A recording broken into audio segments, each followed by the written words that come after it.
So, I want to talk today about the hair and beauty industry and the dog grooming industry and how we are often compared, but yet we couldn't actually be more different if we tried, and how we as dog groomers need to pull away a little bit from that comparison where we can. Now, I completely get it. We use words like salon, spa, styling, we use scissors, shampoo, we cut dogs' hair. So, I do understand why people call us dog hairdressers, even though I think many of us find that's a little bit of a understatement for what we do as dog groomers. We even see a lot of the posts, don't we, on social media saying you wouldn't be on the floor in the hairdressers, and in the hairdressers you're just the hair, your head gets cut and we cut all over the body, you don't get your nails cut in the hairdressers. All the comparisons, we've all seen those posts on our social media. And as much as I completely understand those posts and everything they say is completely 100% true, I find they're not really helping us with regard to our marketing, because they tend to come from a place of resentment against our customers. We often put those posts out when we are so pig sick of being walked all over, used as doormats, and you see groomers that, bless them, are on the road to burnout because they are so fed up of being walked all over that they put these comparisons out there and they say, look what we do compared to a hairdresser. And they put these funny posts out there, but unfortunately, they can often be seen as a little bit whiny, a little bit whingy, and not very professional. Even though I did one of those back in the day myself when I was burnt out. I know where you're coming from. I know what you're saying when you put those posts out, that we do so much more. We put up with so much more. We get scratched, we get bitten, we trim nails, we clean poo from bums, all of the above and the rest. We do all of that, and yet we don't get appreciated, and customers roll their eyes when we give a price increase compared to a hairdresser who just does the hair on your head and gets paid more money. So I get the resentment, I get the burnout. But the reason I'm saying those posts aren't ideal for our industry is that I want you to imagine like an infant nursery, like where you put your toddler like 6 months to 4 years old before school, where you pay money per day for them to look after your child. And I want you to imagine they did a post on their social media saying, high school kids don't dribble down the front, and high school kids don't need the nappy changing every 3 hours, and high school kids don't shove objects up their nose. Do you see the resentment? Do you see that kind of resentment seeping through of like, we do so much more than other people, but we're not appreciated for it?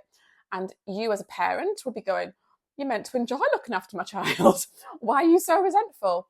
Our owners are thinking, you're meant to enjoy looking after my dog. Why are you so resentful? It's not a professional way to market ourselves if we really want them to listen to us. Because don't we want owners to listen to us?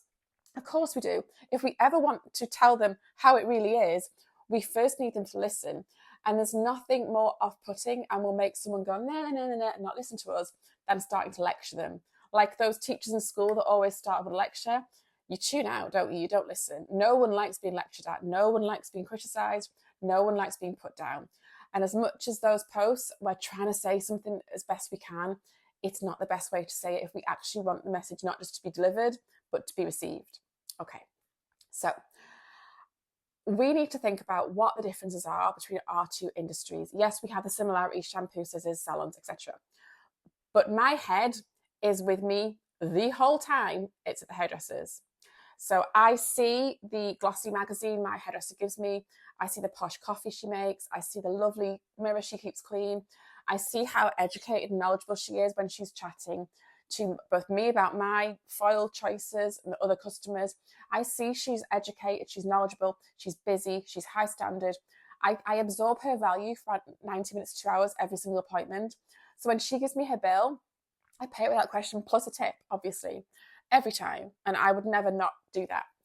However, our customers are not the ones we spend 2 hours with. Our customers are the ones we spend maybe 2 minutes with at the beginning and 2 minutes with at the end. They don't see half of what goes on. So that's why when we sometimes give price increases or we say this fee, whatever, they raise their eyebrows because they don't see our value. They don't understand where we're coming from. And the people that are trying to understand where we're coming from with these posts about hairdressers, you don't pay on the floor stuff, they're not listening to them because that's the resentful side of it. So we need to educate them in a much more kind of positive, hey, we do this kind of way, if we want them to actually listen, not just to deliver the message, but if we're to actually be listened to and received. So we're not going to invite owners to stay. Please don't worry, my goodness. We need to start using every other possible means we can to show them exactly what we know, what happens, and what we do, and why we are worth so goddamn much when that bill comes at the end, and more. And where's that tip? Thank you very much. We do also like tips, just like your nail technician and your hairdresser. Just saying. So, social media is the obvious one. Your website, marketing emails, all of these modern day methods of communication 2025, we need to start using them as best we can, 10 times more strongly than what the hair and beauty industry needs to use them, because they've got the perfect platform to demonstrate the value. Their customers are there and present for the entire appointment. We don't have that platform. We just don't. We're there with the dogs, which we like that, don't get me wrong, but we can't demonstrate to our bill paying owners why we're worth so much.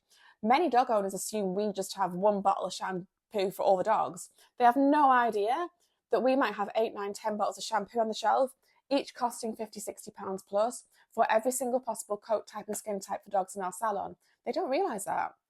They don't realise that that skinny, thin dog that we want to make look a bit rounder, we can know how to trim that a bit bigger here and there and the angulation, that we know this stuff. They don't realise that when we see a cutaneous horn or a grass seed, or we spot something on the dog, we know what that is and we can tell them. They don't realise that we know which knots can be clipped out, which knots have to be brushed out, whatever, and what the difference is. They don't know anything about what we do in our salon, or the scratches and the everything else we go through. So we need to tell them, but in a really upbeat and positive way that kind of makes them realise, wow, she knows her stuff. And wow, that's a high-end service. And yes, I'm using the best products and it's a really good service. And when that bill comes at the end, she's worth every penny. That's how we need to see our marketing. That's how we need to address ourselves. And that's why we need to pull away as much as possible from the hair and beauty comparisons, because we are so different in our industries, not just in the opportunities we have to show what we do, but in why we're there. We are not just there for the aesthetics of that dog. If I didn't get my hair cut for the next 12 months, apart from the trauma of having all the grey hair I would have, my welfare probably wouldn't be affected that much. Whereas many dogs in 2025, due to the breeds that are now more prevalent than ever, if they didn't come to the dog groomers for 3 months, never mind 12 months, they'd be in a state. Their welfare would be affected. They'd have mats that are pulling on their skin. Underneath the mats, there might be sore areas, hot spots. They'd have nails curling round. They might not be able to see where they're going. They'd have hair in the private areas, giving them urine burn or God knows what caked them. It would be a welfare issue. And we need to start telling owners about that welfare issue, and that, yes, the aesthetics are important. We are artists. We love to do a good leg, everything. We love all of that. But the primary reason for coming to a dog groomer on a regular basis should be that we are there for the welfare. Because even the most healthy dogs, the vet maybe touches them once a year all over, and owners tend to stroke their dogs in pretty much the same places. Owners don't run their hand down the full length of their dog's legs or check between their toes. Owners don't lift their ear flaps and see underneath. Owners don't look underneath their tails a lot of the time, as we know, due to the amount of dogs that come into our salons with things caked back there. So we need to demonstrate the fact that we are very important, because we have our hands all over their dog on a regular basis. We spot lumps and bumps and scratches and everything so early on and in time to catch things out. And so we are important for the welfare of the dogs.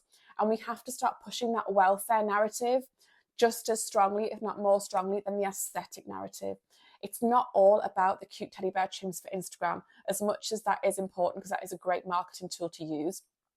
It is more about the fact that your dog's not going to be walking into its own nails, into its pads, if it comes to a groom on a regular basis.